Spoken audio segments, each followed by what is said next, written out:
சமூக ஊடகங்களுடைய பிரபலங்கள் எல்லாமே ஒரு சில விளம்பரத்தை கொடுக்குறாங்க. அதன் மூலமாக ஃபாலோயர்ஸ் ஏமாறுகின்ற ஒரு சூழ்நிலை இருக்கின்றது. இப்ப இன்வெஸ்ட்மெண்ட் நீங்க பண்ணுங்க, அதனால உடனே டபுளா இன்கம் வரும் அப்படிங்கிறது எல்லாமே இப்ப சைபர் கிரைம்ஸ், அது ஃபேஸ்புக், இன்ஸ்டாகிராம் இது போன்ற சமூக ஊடகங்கள்ல நிறைய சைபர் கிரிமினல்ஸ் பண்றாங்க. இதற்கு பிரபலங்களை ஏமாத்திடுறாங்க. அதாவது பிரபலங்களே ஏமாறுகின்ற அளவிற்கு இந்த சைபர் கிரிமினல்ஸ் உத்திகளை கையாளுகின்றார்கள்.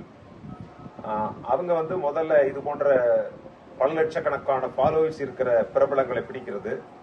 அவங்ககிட்ட இது ரியல் இன்வெஸ்ட்மெண்ட் அல்லது ஒரு ரியல் எக்கனாமிக் ப்ரோக்ராம் அல்லது ஒரு பொருளாதாரம் சார்ந்த ஒரு நிறுவனம் அப்படின்னு அவங்களையே நம்ப வச்சு அதன் மூலமாக அவர்களுடைய ஃபாலோவர்ஸுக்கு அந்த செய்தியை சொல்ல வைக்கிறது. இதனால அந்த ஃபாலோவர்ஸ் கண்மூடித்தனமாக பின்பற்றி பணங்களை இழக்கின்ற சூழ்நிலை வருகின்றது.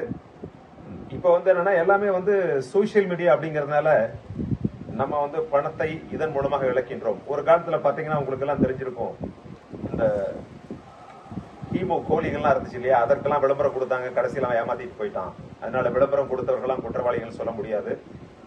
இப்ப சமீபத்தில் நடந்த ஒரு நிகழ்ச்சி அந்த அமலா சாஜிங்கிற அந்த பெண்ணை அந்த சைபர் கிரிமினல்ஸ் தாங்கள் வைத்திருக்கின்ற அந்த கம்பெனி ஒரு உண்மையான கம்பெனி அப்படின்னு நம்ப வச்சுட்டு அவங்க ஃபாலோவர்ஸுக்கு மெசேஜ் கொடுக்க வச்சுட்டான்.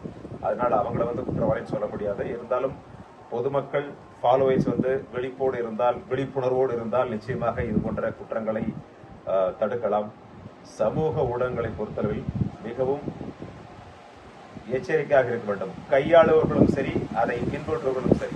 சமூக ஊடகங்களுடைய பிரபலங்கள் அதிக அளவில் ஃபாலோவர்ஸ் வச்சிருக்காங்க. இதனால அவங்க என்ன சொன்னாலும் ஃபாலோவர்ஸ் நம்புவாங்க.